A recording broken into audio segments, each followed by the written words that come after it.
past weekend, Motown Raceway played host to the Corvette Challenge, sponsored by Professor Motor. I was able to do pretty well, and I finished second overall out of 23 racers. So I thought I'd give you a look on the car and how I built it. I started with a white kit, painted the body orange with white stripes. But let's get to the heart of the matter. When you take off the body, here's the basic chassis. Now the rules for this race were limited, so I'm going to go through the options that were allowed. The gearing is stock.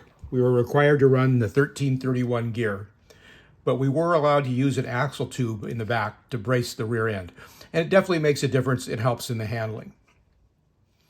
In the front, we were allowed to change the guide, so I changed out the stock guide to an NSR wood guide.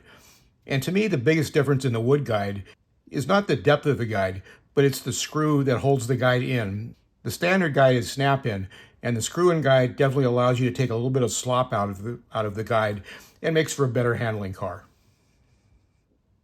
The ballast for this race was open as long as it was tungsten or lead, and it had to be in front of the motor and behind the rear axle. So this looks like a very heavy car, and I did get some comments, wow, that thing must weigh a ton. But it's actually relatively light at about 89 grams.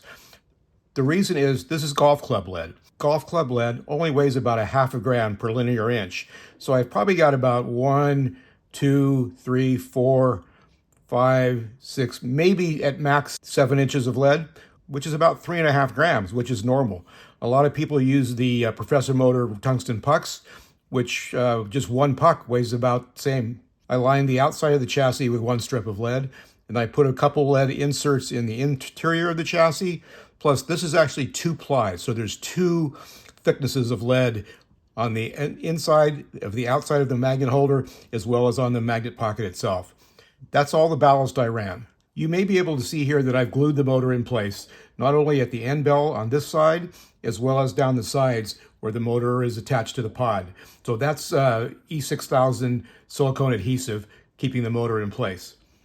I'm also screwing the motor in place with 2 screws. I use Slotting Plus screws, which are Torx T6, because I like the way they fit in terms of an installation. And these are 2mm screws, which is the correct size, and they're 4mm in length. Anything longer than 4mm in length may actually hit the armature, so you want to make sure that you get the right size screw for that. You can still see here the stock gears. Now, the tires are probably the most important part of the car.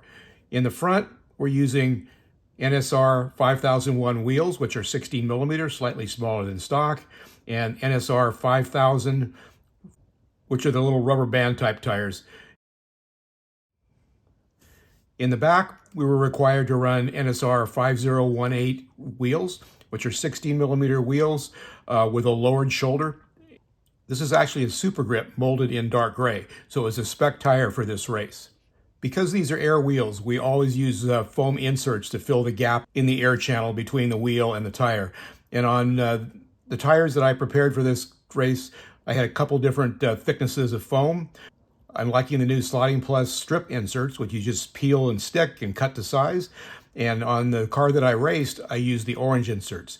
I also had a set of black inserts, which are a little bit, they're not softer, but they're smaller in diameter, so they essentially create a softer tire.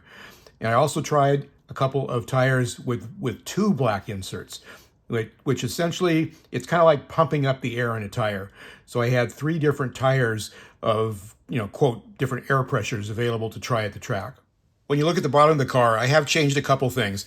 I am using brass screws on the side, and I'm also using the brass screws to mount the body. I also use the silicone O-ring in the body mounting hole to dampen a little bit of the vibrations as the body floats. One item that typically makes these cars handle better is using a piece of strapping tape to lock in the motor pod to the chassis.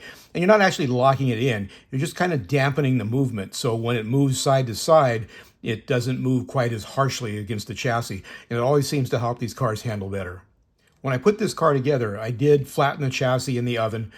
I use an air dehydrator to do my chassis.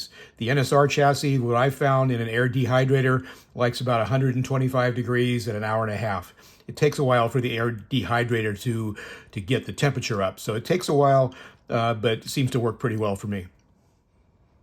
You can see here the NSR wood guide, which is self-centering, and I'm using the thin slotted braid, which is what they typically have at the hobby shop that I deal with. So this is the slotted braid cut to size, and it works really well. So that's about all there is to putting a car together based on the rules we used at the Corvette Challenge. Put the body back on, and this car did finish second overall. There were only 3 cars to run under 5.5 in the racing itself, and this was one of them. So the car ran great, and I finished second overall, so I was pretty pleased with that. So everything I did for this car is pretty basic, and some of it was limited by the rules. So I hope these tips help you building a car for whatever rules that you're running under at your local clubs. Thanks for watching. This is Jim Rose with NorCal Slot Car Scene, and we'll see you at the racetrack.